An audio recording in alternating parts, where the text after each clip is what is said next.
Jack Fisher, an ex-Giant, is on the mound for the Mets with Willie Stargell batting for the Pirates in the second.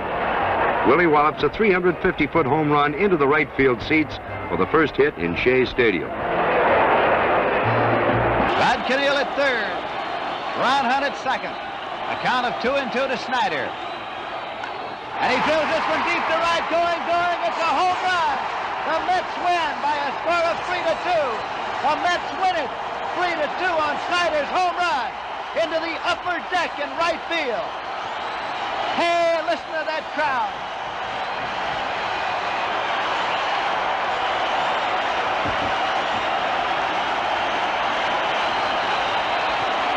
Duke Snyder with a game-winning home run. Congratulations from everybody, the old war horse. Batting cleanup in Casey Stengel's batting order.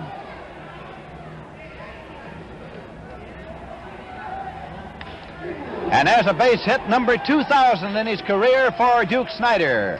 Harper relays it in, and the Duke is on at first base. That base hit is number 2,000 for Snyder in his long and illustrious National League career.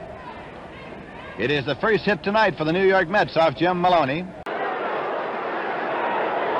2-2 pitch. There's a long drive to right. That one is out of here.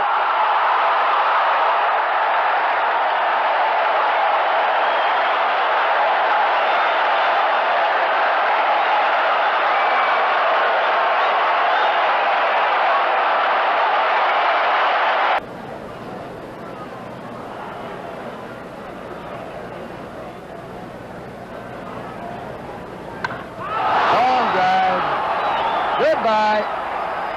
Done.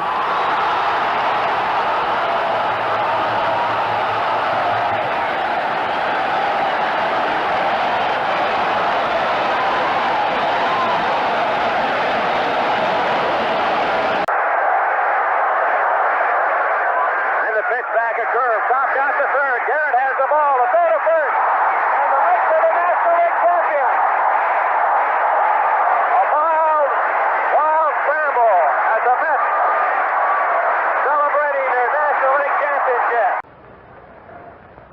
But after the fastball, Frank Robinson's got a tough play to the fence in right field, and the Mets have gone ahead 1-0. That's almost in the same spot where Buford hit his home run yesterday for the Orioles. Clendenin with opposite field power just cleared the fence in right field in front of the auxiliary scoreboard. Clendenin has really been hitting in this series yesterday and today. Now been on base twice today. So utility catcher Clay Dalrymple both played with the Phillies, so they know quite a bit about the Mets. After Bamberger went back to the Oriole dugout, the sign went out to the Orioles for warm-up action. It's Dick Hall warming up again now. There's a base hit to left. Coming in to score Charles, and the Mets take the lead 2-1. 3 hits in a row for the Mets.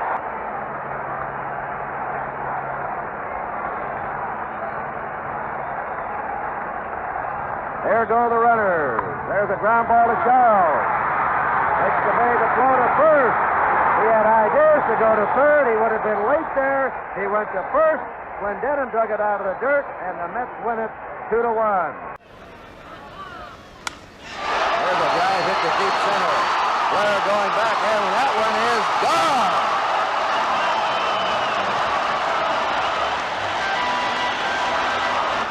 With me down here, a great Mets fan and also the governor of the state of New York, Nelson Rockefeller. This is quite a ball team, sir.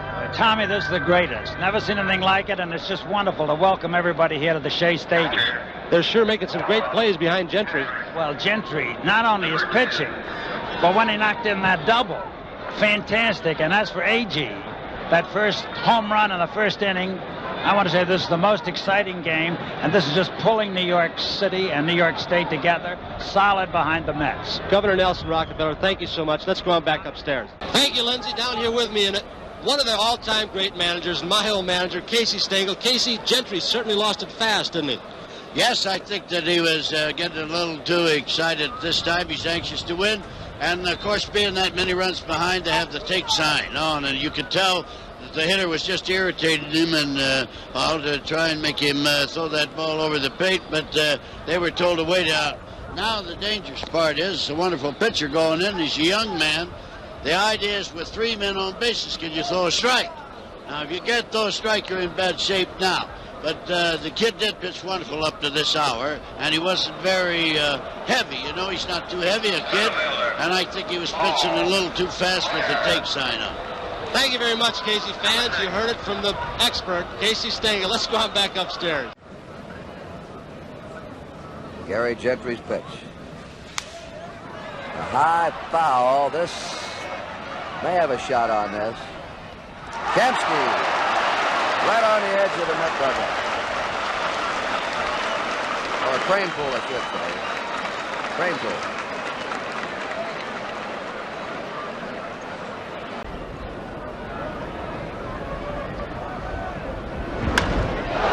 Deep center field, and Blair goes back. It is going, and it is gone for a home run for Ed Crane pool.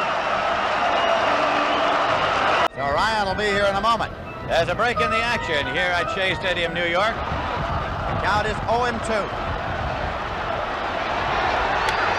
And it is a fly ball. It'll be tough to get to. Agee is going, and Agee makes a diving catch. He's out.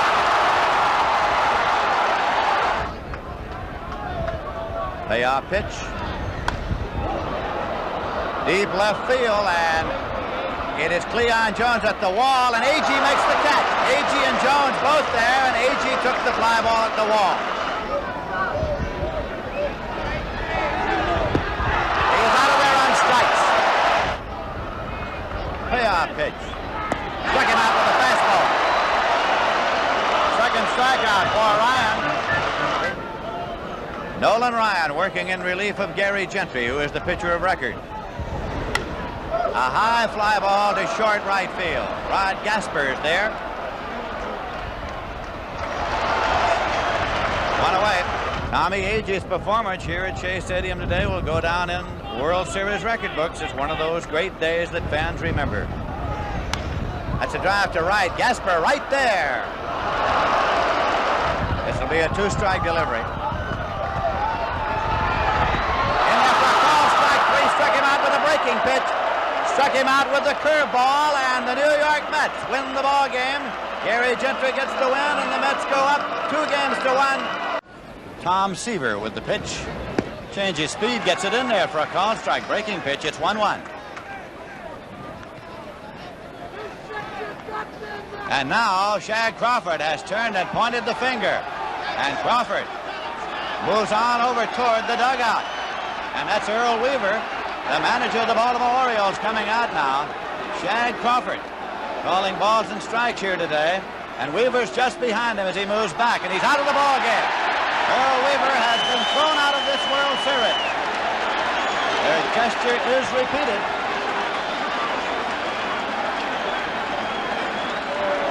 Well, it's a little unusual for a manager to be thrown out of a World Series, because usually the commissioner explains to them before the start that this is a little something special. It's a big event, but apparently whatever he said got Crawford's immediate attention. During the season, they're not supposed to protest on balls and strikes. But they say, unless something really unusual happens, leave the ball players in there, the managers. And it looks like Weaver's out. This will be a payoff pitch from Cuellar to Clendenon. He's out of here for a home run for Don Clendenon. The Orioles have the tying run at third now. The lead run at first with 1 away. Straight away for him in the outfield. And there's a drive to right center. Swoboda comes up with it. The tag at third. Here comes Frank Robinson. The game is tied. Ron Swoboda making another sensational catch for the Mets.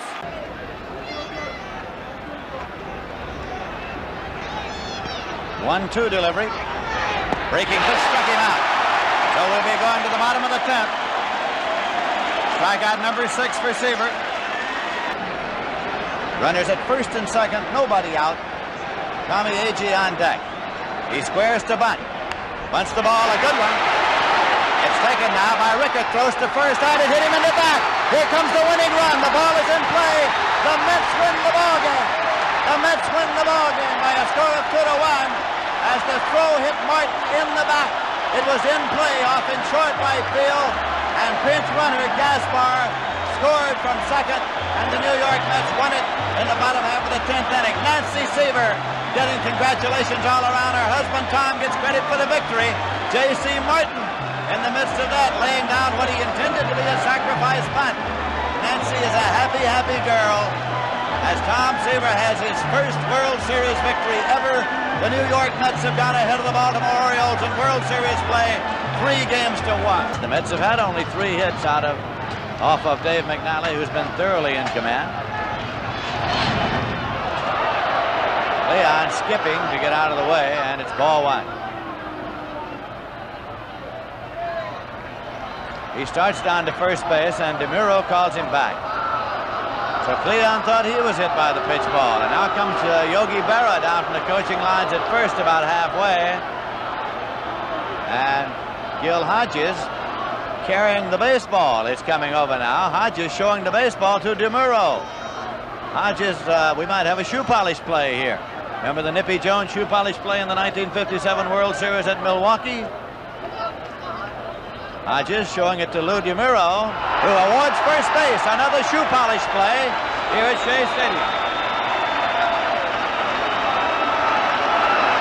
And here comes Earl Weaver. You could bet on that.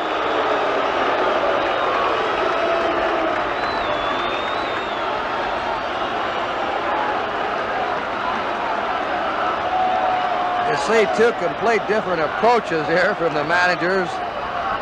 Weaver is more the fiery type when he comes out. Hodges seems to be almost unemotional when he is even trying to make a point with an umpire.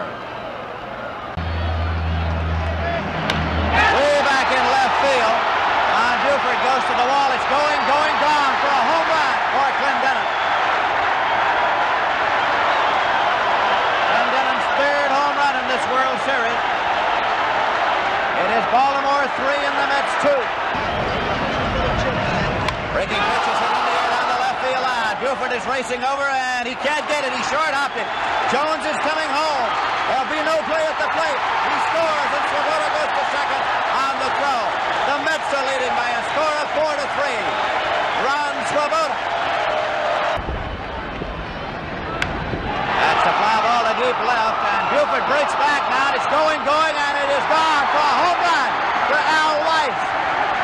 And the score is tied at 3-3. The 2-1 pitch.